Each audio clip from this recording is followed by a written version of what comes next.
So I'm wondering about this whole thing that the DOJ is coming out with as far as the Iranian plot to assassinate President Trump. The details that they're coming out with just seem so bizarre that I'm wondering, and I'm sure you guys have heard this from a lot of people who are like on the pro-Trump side of things, saying that this might be a conspiracy theory that they're trying to kind of, because they know that Trump won. So right after he won, they came out with these indictments and all these different things, and the whole plan from Iranians to try to kill Trump. But like the details are just so bizarre. Like, okay, so one thing, for example, is that they were planning on assassinating him the week following October 7th. So not on October 7th, which would be, symbolic to actually do it on that day. But then they also said that they thought that if that failed, that they were going to try again after the election because they assumed that Trump was going to lose to Harris and that he'd be an easier target since he's, not the president and obviously doesn't have as much Secret Service protection as we knew with the whole Butler, Pennsylvania situation. But if this whole thing was concocted after Butler, PA, it's like you missed your window. I mean, there's a second guy that tried, but he didn't really get that far, so I wouldn't even count that, the one at Mar-a-Lago. So, you had the element of surprise before, but now the window is closed, regardless of whether or not he won the election or not. Whether he, is the president in January or if he wasn't. But since he's going to be, now it's pretty much no chance. So just dig into it, actually look into the indictment and look into all the details.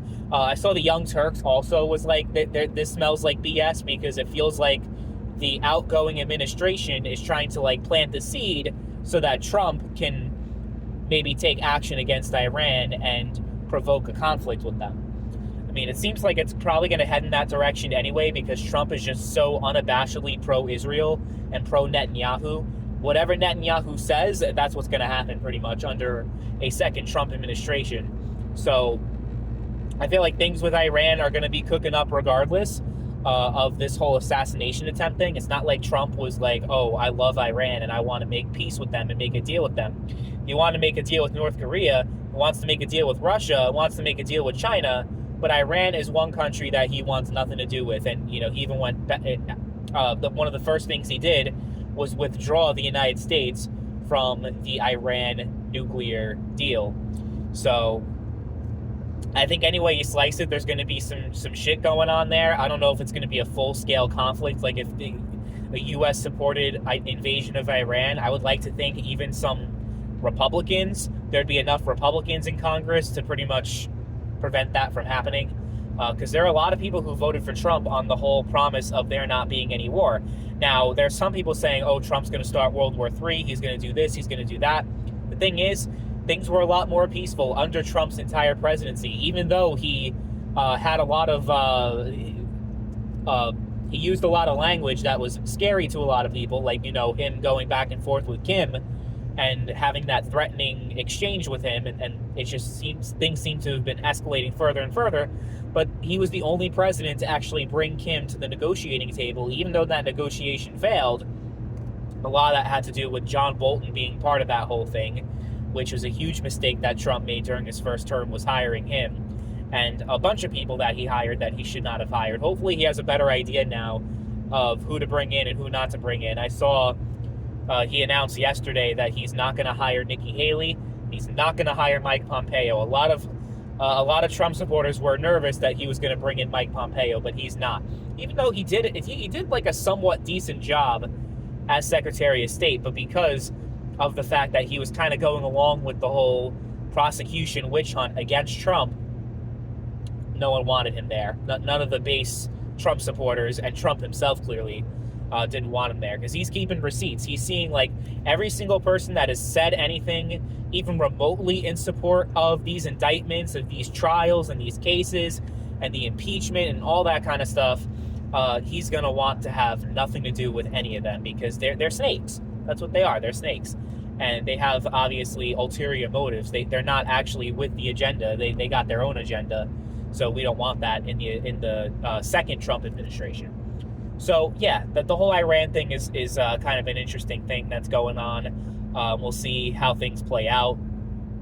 Let me know in the comment section, what do you guys think about Iran and the whole assassination plot? There were 3 people involved in this whole thing. I think they got 2 of them, but one is still at large. I think still living in Iran.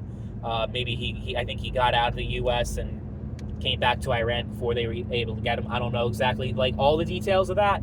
But again, the DOJ, I'm not going to take them for their word. If I didn't take them for their word when it came to all their bullshit indictments against Trump, I'm certainly not going to take their word when it comes to this whole assassination attempt thing when it comes to Trump, because they left him high and dry. You know, he was within a centimeter of his life of being killed, you know, and there were a good number of Democrats that actually wanted his Secret Service protection to be taken away from him. There were actually a good number of Democrats that wanted it. Not, I wouldn't even say a majority. Like, to be fair, it wasn't even a majority of Democrats, but it was enough, and it was a growing movement of people, and the Biden administration wanted Trump to literally be sitting behind a jail cell. So these people do not have his best interests at heart, obviously. They're not trying to protect the former president and soon-to-be 47th president, right? Yeah, I'm just so glad. Like, thinking back at that, I am so fucking relieved that the 2 attempts, but especially the one in Pennsylvania, that it failed, because we'd be in a much different situation right now.